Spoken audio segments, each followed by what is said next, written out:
Okay, friends, we are getting into a new book today. So a couple things about this book very quickly is our mentor, our mentor, Carla. This is one of the very first books that she recommended after having met her that we read, that we read. And it's also, I just went into the Ageless Wisdom, and Master DK mentions this book as being of great value. And there are a lot of really plainly simple concepts in here, I want to say. So I thought this is a logical book for us to do at this point, and especially being that this is one that Carla recommends her students read early on. Okay, so let's get started here. So this is a study in consciousness, contribution to the science of psychology by Annie Besant. And we're looking at 1947 when this was done. Oh, first printed in 1904. I should have known it was earlier in 1947, but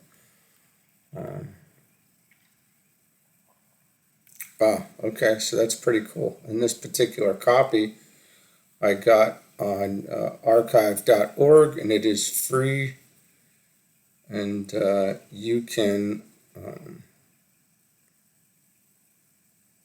get your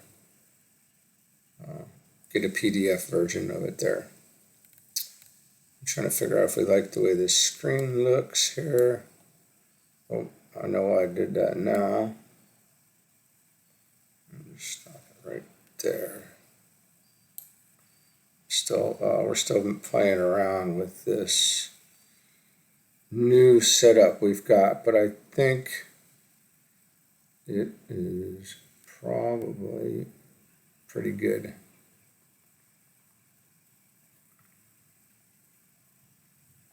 I hope it looks good, but we might be able to we can make some adjustments later as well.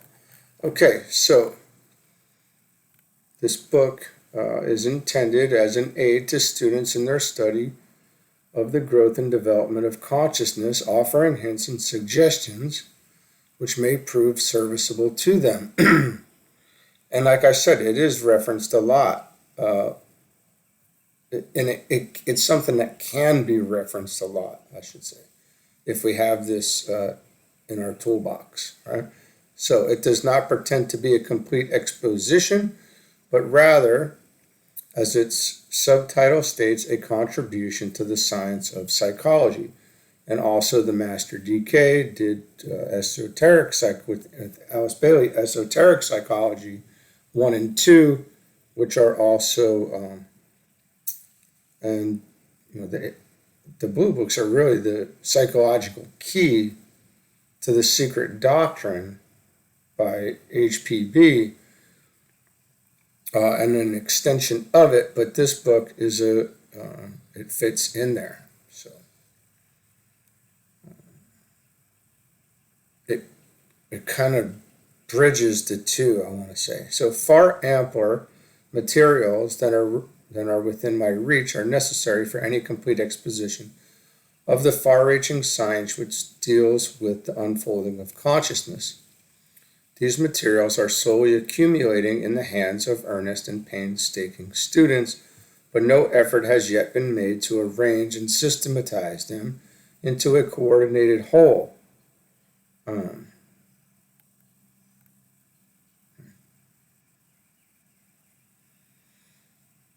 In this volume, I have only arranged a small part of this material in the hope that it may be useful now to some of the toilers in the great field of the evolution of consciousness and may serve in the future as a stone in the complete building.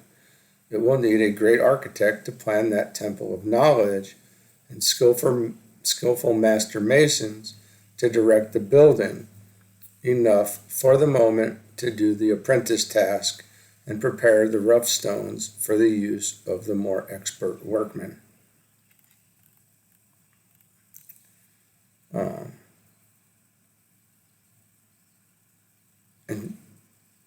I'm not sure who she's referring to because she was a great disciple. It says it's been said herself, so I don't know who she's talking about because she would be certainly considered an expert workman. But Alice Bailey and Master DK did come and did put more together. So anyway, all right, here's our contents. We'll see, these are pretty short chapters. It looks like, maybe we'll be able to do it, probably do a chapter a day or 2 days, depending.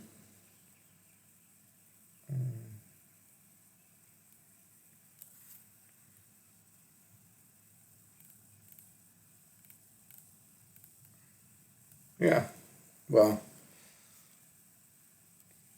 maybe not a chapter a day. That's pretty long. Some of these potentially. I don't know. We'll see. So, lots of subsections here. Okay, good. All right, 281 pages. That's relatively short.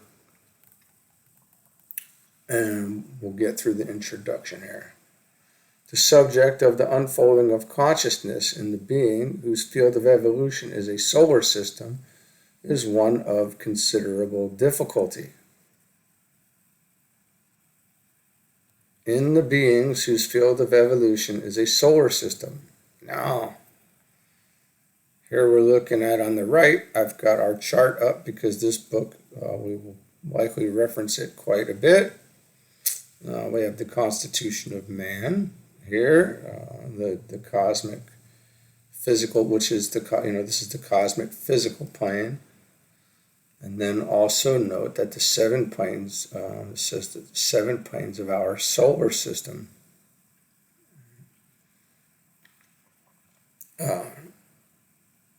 there are, interesting correlations here to what's being said. And this is for us to sort through and figure out.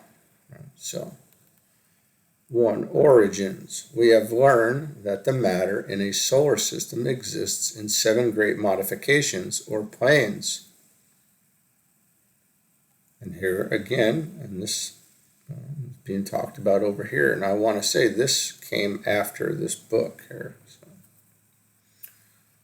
On 3 of these, the physical, emotional, and astral, these down here, we often talk about them as the lower 3 worlds or the 3 worlds, and that's how we reference these things. We call where we're living in this body, essentially, or these, this world on Earth. The physical plane, the astral plane, and the mental plane, and being the lower mental plane at that. So, the lower 18,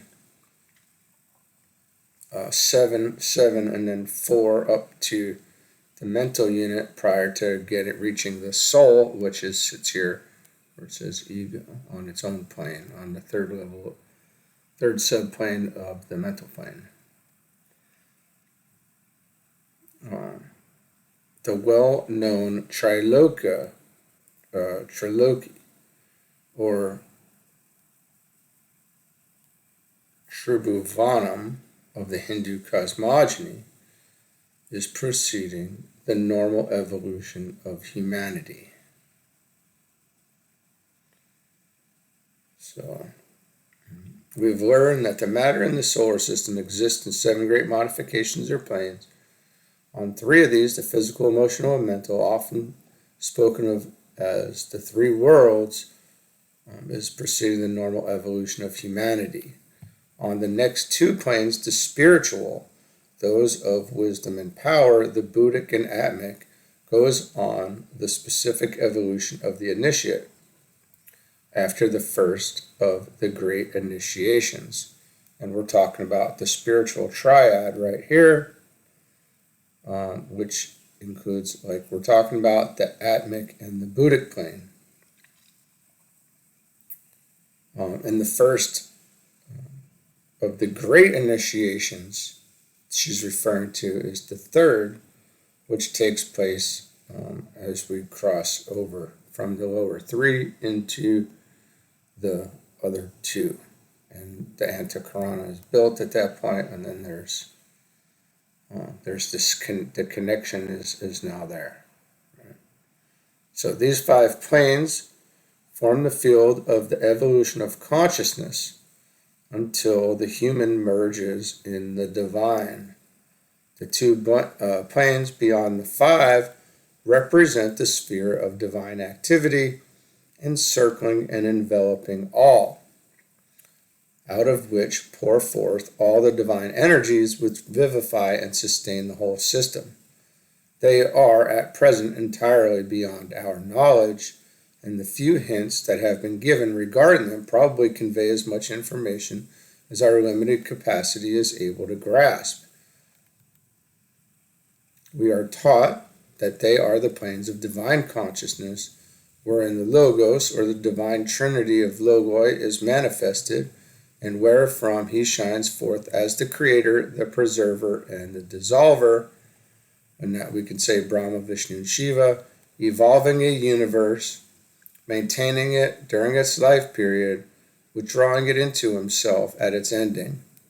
We have been given the names of these 2 planes. The lower is the Anapadaka, that wherein no vehicle has yet been formed, and we're talking about up here by our Father in heaven, the monad. And the higher is the Adi, which is the first, the foundation of a universe, its support, and the fount of its life. We have thus the 7 planes of a universe, a solar system, which, as we see by this brief description, may be regarded as making up 3 groups. 1, the field of logic manifestation only. 2, the field of supernormal human evolution, that of the initiate, down here in the triad. And then the field of elemental, mineral, vegetable, animal, and normal human evolution. And this is the lower 3 that we refer to. And before we go on much further, we should say we have the higher 3 connected by the 4th, connecting the bridge to also the lower 3. So we've got, and then, we've got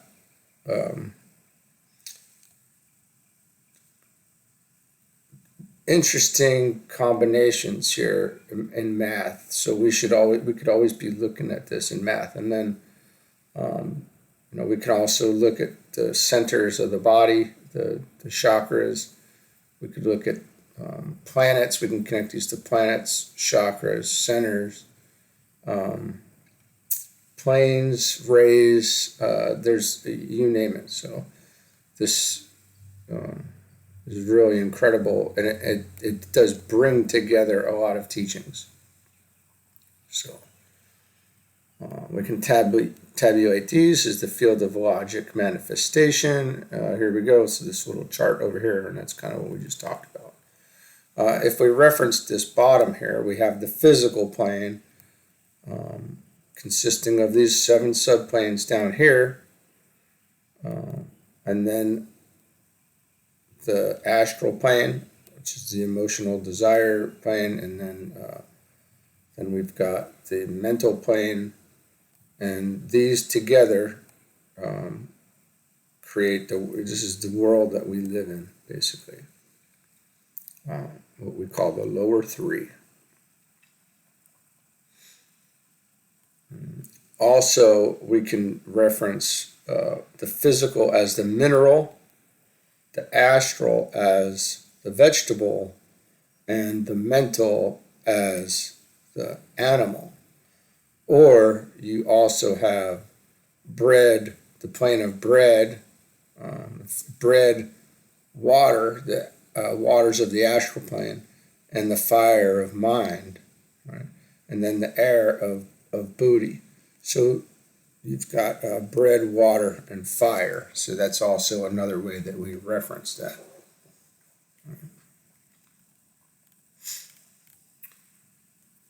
So on to the introduction. The two highest planes may be conceived of as existing before the solar system is formed. And we may imagine the highest, the Adi, as consisting of so much of the matter of space symbolized by points as the Logos has marked out to form the material basis of the system he is about to produce. So it's all contained essentially in that, right? As a workman chooses out the material he's going to shape into his product, so does the Logos choose the material and the place for his universe. Similarly, we may imagine the Anapadaka, symbolized by lines, as consisting of the same matter modified by his individual life, colored, to use a significant metaphor, by his all-ensouling consciousness, and thus differing in some way from the corresponding plane in another solar system. So we have kind of like, as we're reading this, it kind of sounds like an archetype almost, right? We are told that the supreme facts of this preparatory work may be further imaged forth in symbols. Of these, we are given two sets, one of which images the triple manifestation of the logic consciousness, or logoic consciousness. The other, the triple change in matter corresponding to the triple life, the life and form aspects of the three logoi. We may place them side by side as simultaneous happenings. So now we're all the way up at the top here, and we're seeing some differentiation immediate. That is immediate, right? In a sense.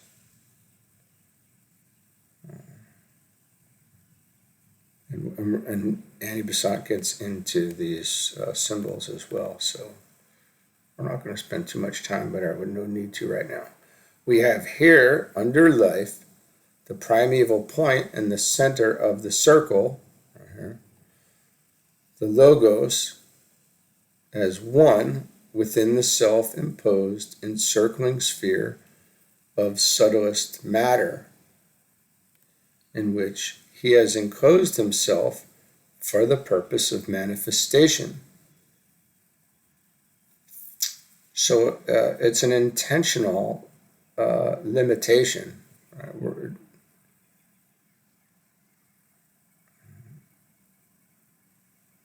For the purpose of manifestation, of shining forth from the darkness.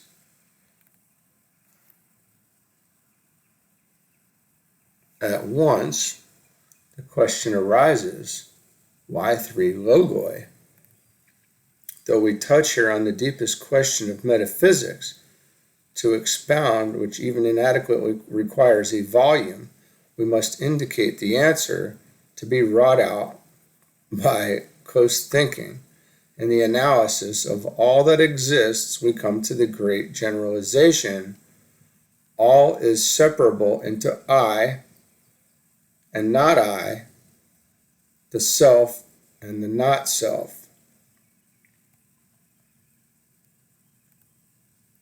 Every separate thing is summed up under one or other of the headings, self or not self. There is nothing which cannot be placed under one of them. And this is where, we hear the Buddhists saying, neti, neti, not this, right? Something like that.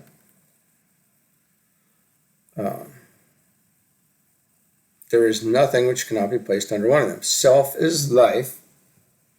Consciousness, not self, is matter and form. Here, then, we have a duality, but the twain are not two separate things, isolated and related. There is a continual relation between them, a continual approach and withdrawal, an identification and a repudiation. This interplay shows itself as the ever-changing universe. Thus we have a trinity, not a duality. We have the self, the not self, and the relation between them, which is automatically, we walk right into that trinity, as that we're all familiar with, right? The Father, Son, and Holy Spirit.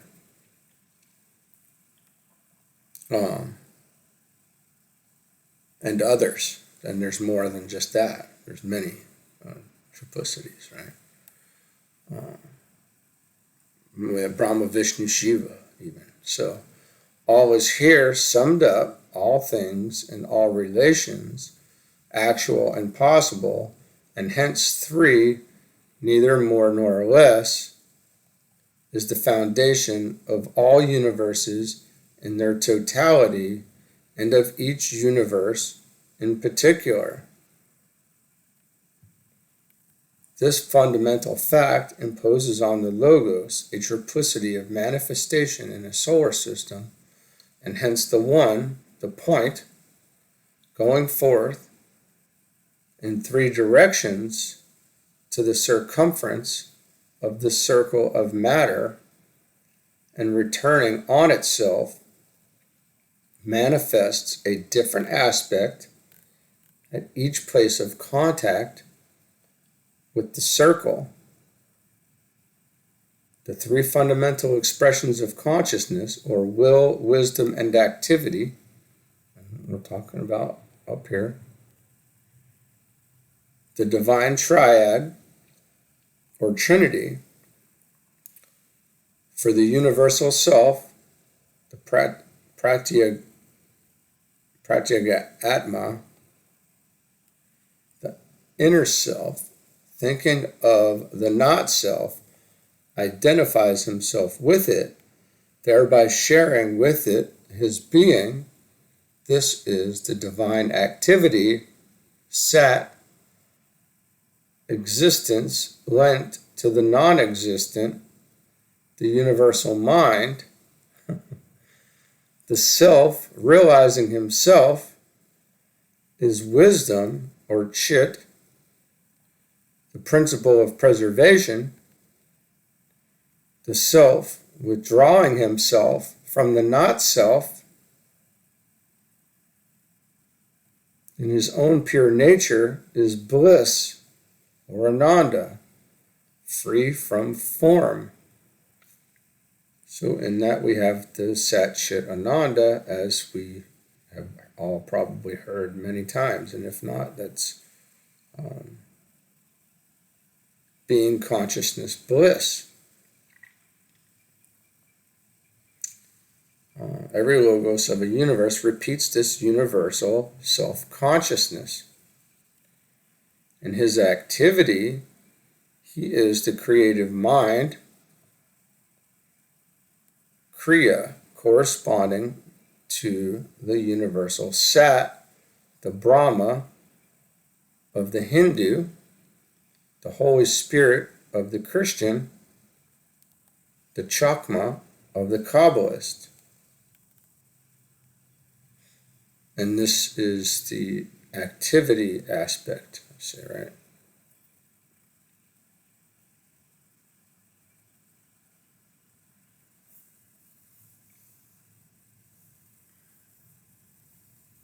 It's also, we also call it intelligent activity. And you can see it's linked, it comes linked directly down with the mind and the mental plane.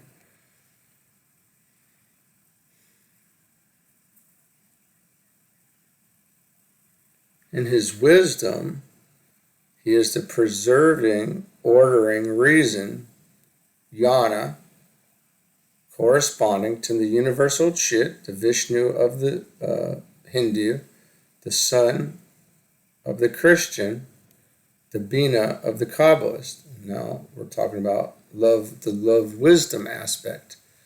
And we also recognize it as essentially soul, right?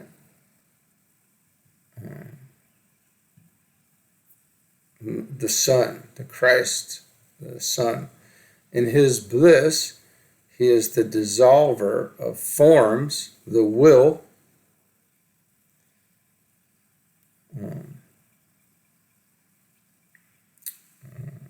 corresponding to the universal Ananda, the Shiva of the Hindu, the Father of the Christian, the Kepher of the Kabbalist. Thus appear in every universe the three logoi, the three beings who create, preserve, and destroy their universe, each showing forth predominantly in his function in the universe one ruling aspect to which the other two are subordinate, though of course ever present. Now this is some deep stuff right here. Thus appear in every universe the three logoi, the three beings who create, preserve, and destroy their universe, each showing forth predominantly in his function. So there, we can say that we can relate to one aspect at a time, and recognize that and be in that. It's just interesting, something to ponder here. Hence, every manifested God is spoken of as a Trinity. Now let's look at these notes here real quickly. The science of peace, with rare acumen and felicity. The student should carefully study Bhagavan Das's The Science of Peace. And that's a book that we may pick up here as we go forward. Power, wisdom, and love is another favorite way of expressing this triplicity. But this leaves out activity and duplicates love, unless love be taken as its equivalent, since love is essentially active. Wisdom and love seem to me to be the same aspect of consciousness, that which manifests above wisdom. The realization of unity manifests in the world of forms as love, the attractive force which brings about unity in a world of separated beings. And we do call this the love-wisdom aspect, but we also recognize it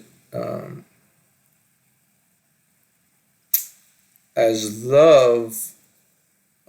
We can look at it as love being expressed as wisdom, and they're really inseparable.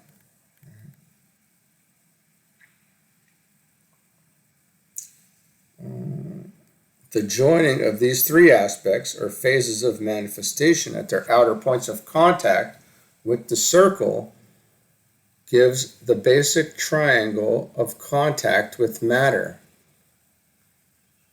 which, with the three triangles made with the lines traced by the point, thus yields the divine tectarax tetractys, sometimes called the cosmic quaternary. The three divine aspects in contact with matter, ready to create. These, in their totality, are the oversoul of the cosmos that is to be. And, we saw this up here, right? So we had the dot, the point inside the circle, all moving out, and the triplicity of the three aspects, and then connected by the triangle. And if, and then we see that also creates, call it what they say, the divine quaternary as well. Cosmic quaternary, which means four, obviously. The three divine aspects in contact with matter, ready to create. Under form, we may first glance at the effects of these aspects as responded to from the side of matter. These are not, of course, due to the logos of a system, but are correspondences in universal matter with the aspects of the universal self. The aspect of bliss, or will, imposes on matter the quality of inertia, Thomas, the power of resistance, stability, and quietude. The aspect of activity gives to matter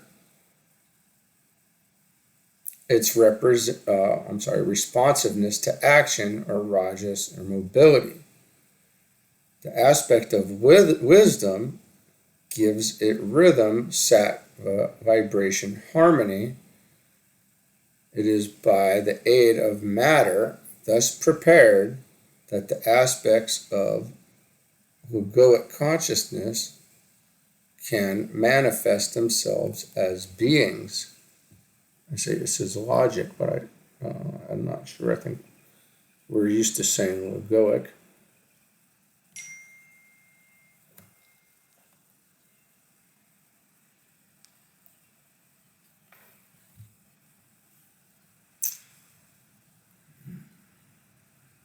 It is by the aid of matter thus prepared the aspects of egoic consciousness can manifest themselves as beings.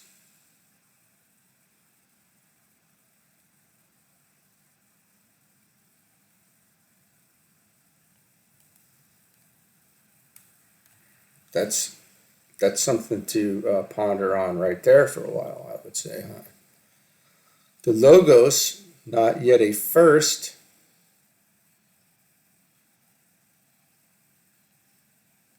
since there is yet no second, is seen as a point irradiating a sphere of matter drawn round him as the field of the future universe, flashing with unimaginable splendor,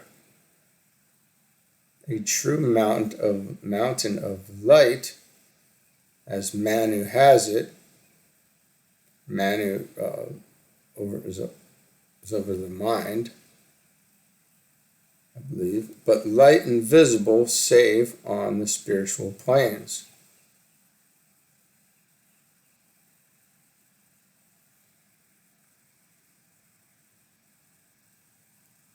But light invisible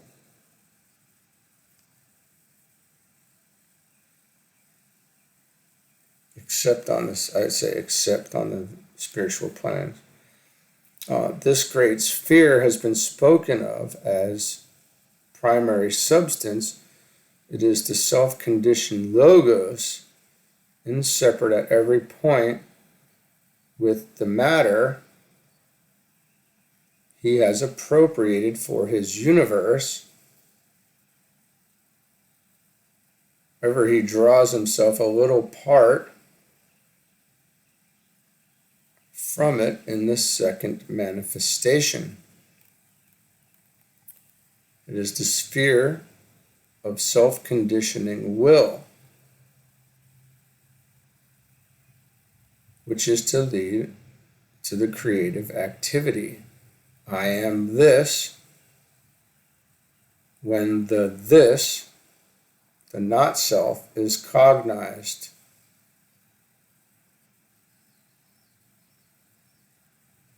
The point, speaking symbolically, in order to make the suggestion of form as seen from the side of appearances, vibrates between center and circumference, thus making the line which marks the drawing a part of spirit and matter, rendering cognition possible, and thus generating the form for the second aspect, the being, we call the second logos, symbolically the line or diameter of the circle.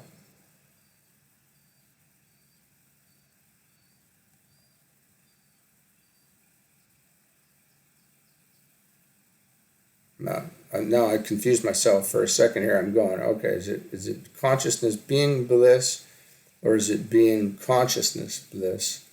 I still want to say it's being consciousness bliss. The being we call the second logos. Okay, I'm sorry. The being we call second logos.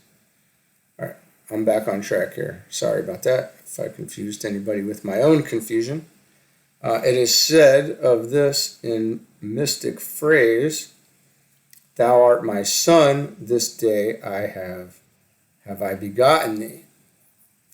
This relation of father and son within the unity of the divine existence of the first and second logoi belongs, of course, to the day of manifestation, the life period of a universe. It is this begetting of the Son, this appearance of the second logos, the wisdom aspect, right, the Son, Christ, which is marked in the world of form by the differentiation, the drawing apart of spirit and matter, the two poles between which is spun the web of a universe, the separation, as it were, of the neutral inactive electricity, which may symbolize the first logos, into the dual form of positive and negative, symbolizing the second, thus making the unmanifest manifest. So this will aspect is, the highest aspect is what allows for this, and it's been said that each of these aspects also has three aspects. So that in my mind right now, and you can totally disregard this here in a second, but as I'm reading this, I'm thinking, okay, so the destructive aspect is what allows for this pulling apart and separation as well. It's totally necessary. Of course it's necessary.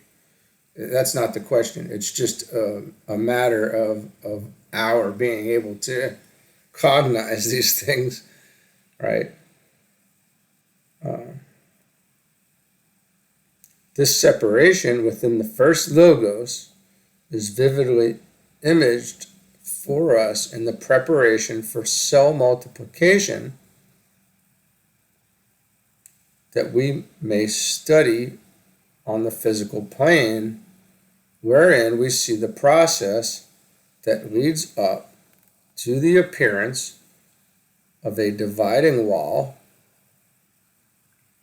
whereby the one cell becomes two. For all that happens down here is but the reflection in gross matter of the happenings on higher planes, and we may often find a crutch for our halting imagination in our studies of physical development. A crutch, yes. We may often find a crutch for our halting imagination in our studies of physical development. As above, so below, the physical is the reflection of the spiritual. So you're seeing this process of will, activity, and wisdom, the triplicity up top. We're witnessing this on this physical plane. This is the reflection. This is the outer expression of the higher happening, beingness of this. It's really beautiful introduction to a book, man. Come on, this is incredible. I'm pretty excited to be reading this with you and us being able to put this together. Because I didn't know which book we were going to start this morning. I'm following the trail of breadcrumbs, and this is where we're at. And this is pulling together our chart and pulling together how, what we're witnessing with these eyeballs, essentially. And let's see up here what this was. It is well to remember here that this drawing apart is the consciousness only. Right. Okay. The idea of spirit is separated from the idea of matter.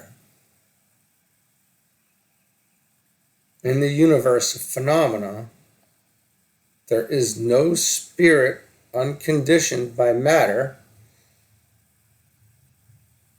no smallest particle of matter uninformed by spirit.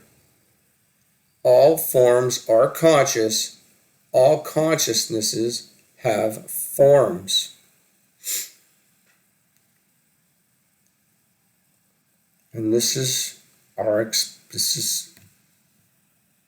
explaining what we're experiencing. Just awesome. Then the point, the line revolving with it, vibrates at right angles to the former vibration, and thus is formed the cross,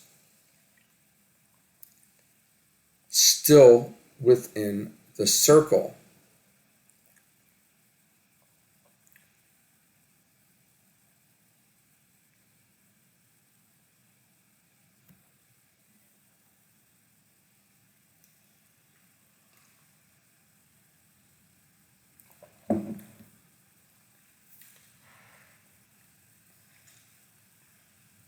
Thus, the cross, which thus proceedeth from the Father and Son.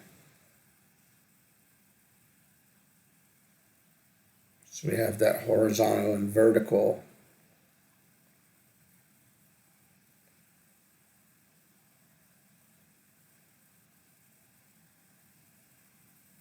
The line revolving with it.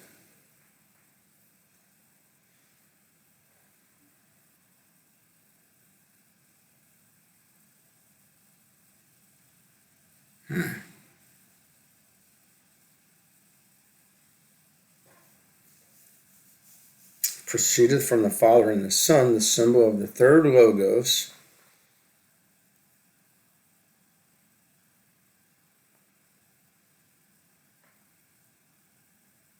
the creative mind, the divine activity, now ready to manifest as creator. Then he manifests himself as the active cross or the swastika.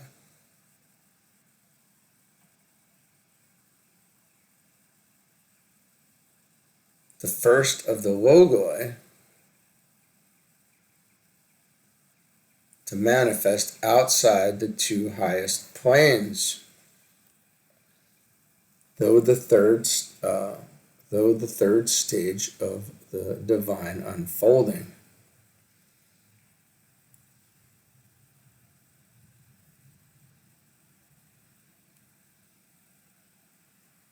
And,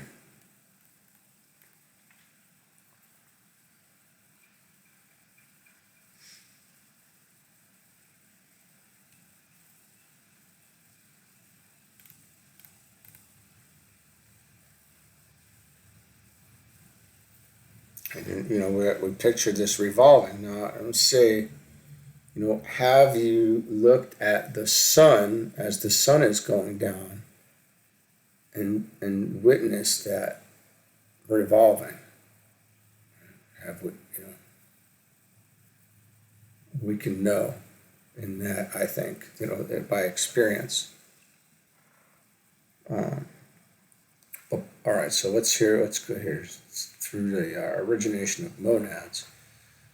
But before considering the creative activity of the third logos, we must note the origination of the monads, or units of consciousness, for whose evolution in matter, the field of a universe is to be prepared. And then we say all humans are a monad. Right?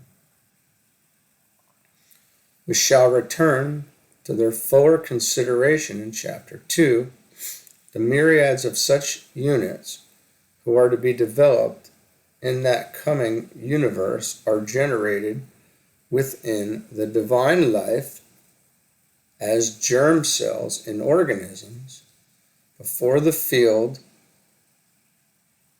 for the evolution is formed.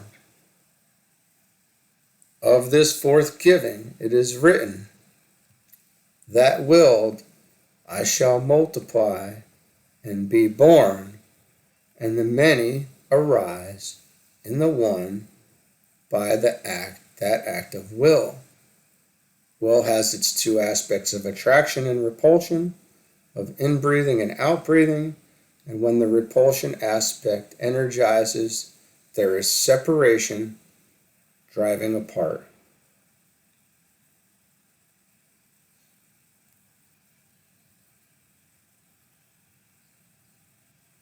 Now, I just want to put this out there. This is saying that all these divine sparks around you, these humans around us, are included in this universe. Right? So,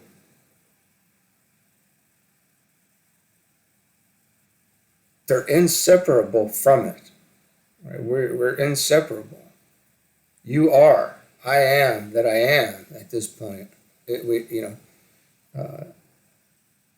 This can be recognized. I am. Where are you going? You've never not been. Before Abraham was, I am. Before it all was, I am. Right.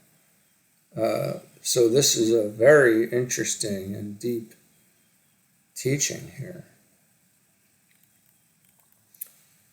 This multiplication within the one by the action of will marks the place of origin.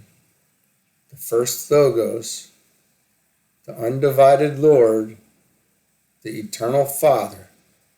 These are the sparks of the supreme fire, the divine fragments named generally monads. A monad is a fragment of the divine life, separated off as an individual entity by rarest film of matter so rare that it gives a separate form to each. It offers no obstacle to the free intercommunication of a life thus encased with the surrounding similar lives. Let's read that again. That matter so rare that it has individuality, individual, it stands alone. While it gives a separate form to each, it offers no obstacle to the free intercommunication of a life thus encased with the surrounding similar lives. The life of the monads is thus of the first logos and is therefore of triple aspect, consciousness existing as will, wisdom, and activity. And this is the plane of the monad here. This life takes form on the plane of divine manifestation, the second or the anapadaka, sons of the Father, even as is the second logos, but younger sons with none of their divine powers capable of acting in matter denser than that of their own planes.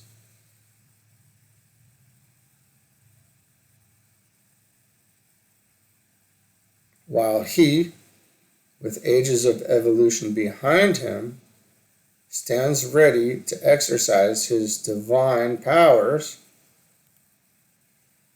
the firstborn among many brethren,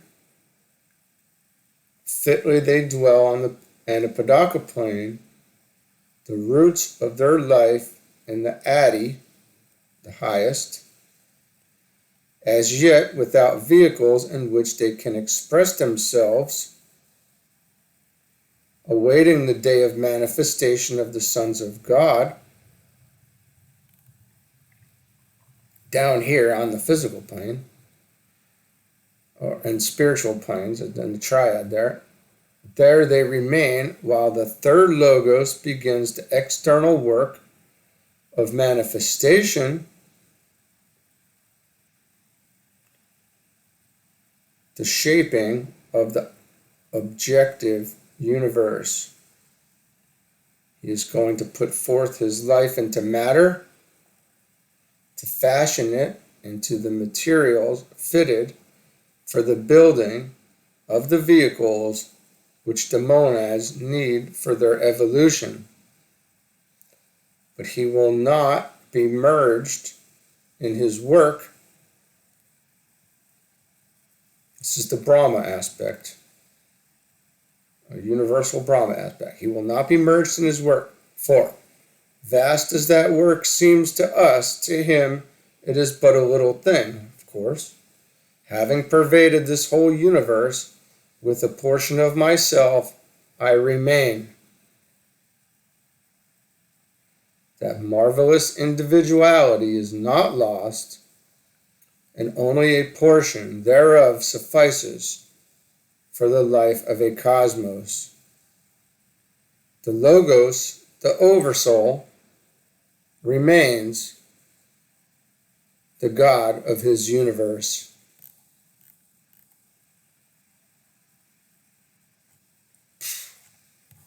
What an incredible introduction to a book.